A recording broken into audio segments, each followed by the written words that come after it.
आज बनाएंगे खून बनाने की मशीन यानी कि बहुत ही टेस्टी सा राजमा और साथ बनाएंगे इसके मज़ेदार से चावल। तो किस किस को राजमा चावल बहुत ही ज़्यादा पसंद है कमेंट्स में ज़रूर बताइएगा। तो अस्सलाम वालेकुम एवरीवन, आप देख रहे हैं हिट टेस्ट। चलिए ये मज़ेदार सा राजमा चावल बनाना स्टार्ट करते हैं। तो 2 कप राजमा लिया था मैंने, जिसको मैंने 5 घंटे पहले भिगो दिया था और अब मैंने इसको प्रेशर कुकर में डाला है। साथ पानी इतना डाला है कि ये राजमा से तकरीबन 2-2.5 इंच ऊपर है। अब इसको प्रेशर कुकर में मैं गला रही हूँ, इसमें कोई नमक कुछ भी नहीं डाला, ऐसे ही सिंपली मैंने इसको गला लिया था। साथ ही इसके मज़ेदार से चावलों के लिए तैयारी शुरू कर देते हैं, जिसके लिए मैंने पैन में लिया है पौना प्याली ऑयल और 2 गिलास चावल लेंगे, जिनको मैंने आधा घंटा पहले भिगो दिया था। और अब ऑयल में मैंने सिंपली चावल शामिल कर दिए हैं। 2 गिलास चावल हैं तो इसमें 4 गिलास पानी जाता है, लेकिन मैंने थोड़ा सा कम पानी रखा है ताकि चावल बहुत खिले खिले से तैयार हों।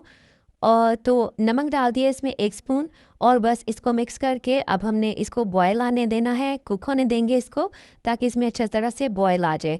तो मैंने इसको तकरीबन 6-7 मिनट पकने दिया था और अब ये देखें इसमें अच्छी तरह से बॉयल आ चुका है, पानी काफ़ी हद तक रिड्यूस हो गया है इसका। तो बस हम थोड़ी देर और वेट करेंगे, इतनी देर के इसका जो पानी है ये बिल्कुल ड्राई हो जाए और ये दम वाली स्टेज पर आ जाए। तो इस तरह आपके चावल बहुत ही जूसी और सॉफ्ट बनते हैं। इसके बजाय कि आप पानी को निथार के चावल बनाएं, एक दफ़ा आप इस तरह ट्राई करिएगा, आपको बहुत ज़्यादा पसंद आएंगे। तो अभी देखिए चावलों का पानी बिल्कुल ड्राई हो चुका है और ये दम वाली स्टेज पर आ चुके हैं। तो बस इनको मैंने अब कवर करके और 10 मिनट का दम लगा दिया था और बहुत ही ज़्यादा खिले खिले सॉफ्ट और जूसी मज़ेदार चावल रेडी हुए थे। तो अभी आप देखें इसके ऊपर मैं ढक्कन लगाऊंगी और इसको हम छोड़ देंगे दम पे। दूसरी तरफ हमारा जो राजमा था ना वो बिल्कुल ज़बरदस्त सा गल चुका है। तो आपने राजमा मुख्तलिफ टाइप का होता है, मुगलने में मुख्तलिफ टाइम देता है, तो आपके पास जो भी बीन्स है ना आप उसका कुकिंग टाइम अपने हिसाब से देख लें। ये वाला जो है तकरीबन विसल स्टार्ट होने के बाद 12-13 मिनट में ही अच्छी तरह से डन हो चुका था। चलें जी, अब पैन में मैंने ले लिया है तकरीबन पौना प्याली ऑयल और इसमें एक बड़ी जो लार्ज साइज़ की प्याज थी ना, इसको मैंने बारीक चॉप किया ताकि हमारा जल्दी से मसाला रेडी हो जाए। साथ इसमें 2 तेज़पत्ते, एक बड़ी इलायची डाल दी थी और साथ ही 1 टीस्पून इसमें ज़ीरा डाला है। अच्छी तरीके से इसको फ्राई करेंगे प्याज के साथ, इतनी देर के प्याज का जो कलर है वो लाइट सा गोल्डन हो जाए। बहुत ज़्यादा हमें इसको फ्राई नहीं करना, ब्राउन वगैरह नहीं करना। प्याज का कलर हल्का सा चेंज होना स्टार्ट हुआ है ना, तो बस इसमें शामिल कर दिया है लहसुन अदरक का पेस्ट। तो मेरे पास अलग अलग कुटा हुआ था, इसलिए मैंने 1 टीस्पून लहसुन, 1 टीस्पून अदरक डाला है। आपके पास इकट्ठा पिसा हो तो 1 टेबल स्पून भरकर डाल दें और साथ इसमें 6-7 हरी मिर्ची लें और इसको पेस्ट बना के वो शामिल कर दें। चलें जी, लहसुन अदरक के साथ हम एक दफ़ा फिर से प्याज को फ्राई करेंगे ताकि जो लहसुन का कच्चा टेस्ट होता है ना ये ख़त्म हो जाए और लहसुन की स्मेल ख़त्म हो जाए।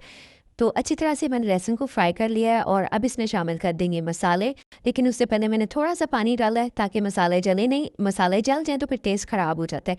तो हल्का सा पानी का छींटा लगाया मैंने और अब इसमें शामिल करी हूँ नमक।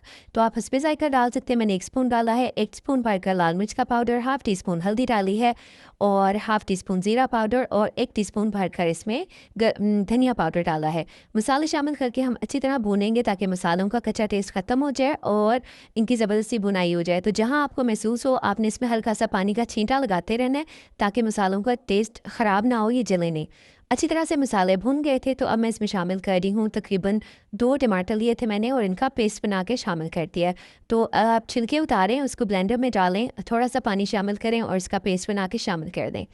अच्छी तरीके से इसकी भी बुनाई कर लेंगे इतनी देर के जो मसाला है ये ऑयल छोड़ दे। तो ये बहुत ही ज़्यादा टेस्टी राजमा तैयार होता है, आपने ज़रूर ट्राई करना है, आपको बहुत ही ज़्यादा ये मज़े का लगेगा।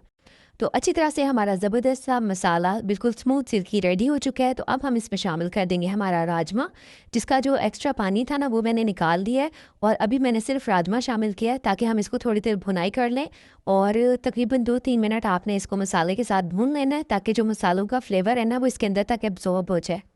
इसके बाद हम इसमें पानी शामिल कर देंगे। तो जो राजमा का पानी बचा था उसी में मैंने थोड़ा पानी और शामिल किया है। तो तकरीबन ये टोटल 2-2.25 कप पानी है जिसको मैं इसमें शामिल कर रही हूँ। जितनी आपने ग्रेवी रखनी हो ना उस हिसाब से आप इसमें पानी शामिल कर सकते हैं। जो पानी राजमा का बचा है उसी में आप थोड़ा और पानी शामिल करें और अगर पानी शामिल करने की ज़रूरत ना हो तो खाली जो जिसमें आपने राजमा को बॉयल किया वही पानी शामिल करें।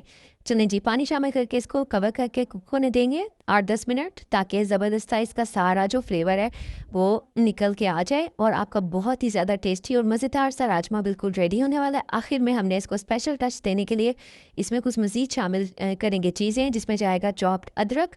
तो अदरक को आप थोड़ा सा बारीक चॉप कर लें या स्लाइस कर लें, जूलियन कटिंग में भी आप डाल सकते हैं। थोड़ा सा जाएगा गरम मसाला पाउडर 1 चमचा कसूरी मेथी को हाथों से अच्छी तरह मसल के शामिल कर दें। हरी मिर्चें डालें, हरा धनिया डालें, मिक्स करें और थोड़ी देर के लिए इसको कवर कर दें ताकि इन सब चीज़ों का जो फ्लेवर और अरोमा है ना वो इसके अंदर एब्जॉर्ब हो जाए। और बस जी, मज़ेदार सा आपका राजमा रेडी है, चावल रेडी है।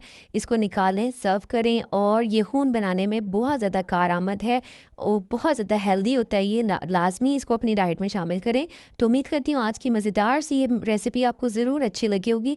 अच्छी लगी है तो प्लीज़ लाइक ज़रूर कीजिएगा, शेयर कीजिएगा, चैनल को सब्सक्राइब करके बेल आइकॉन को भी प्रेस कर लें ताकि हर रोज़ आपको मज़ेदार सी वीडियोस का नोटिफिकेशन फ़ौरन से मिल जाए। तो अभी देखिए माशाल्लाह से चावल भी हमारे रेडी हो चुके हैं, एकदम खिले खिले और बहुत ही ज़्यादा टेस्टी। इसके साथ हम राजमा को सर्व करेंगे और इन्जॉय करेंगे। तो अच्छा लगा तो प्लीज़ लाइक शेयर सब्सक्राइब। आपने इसमें सर्विंग के टाइम देसी घी ज़रूर डालिएगा, उसका बहुत ज़्यादा अच्छा फ्लेवर आता है। तो उम्मीद करती हूँ अच्छी लगी होगी आपको रेसिपी। फिर मिलेंगे नेक्स्ट वीडियो में, तब तक के लिए अल्लाह हाफिज़। Stay blessed, stay healthy.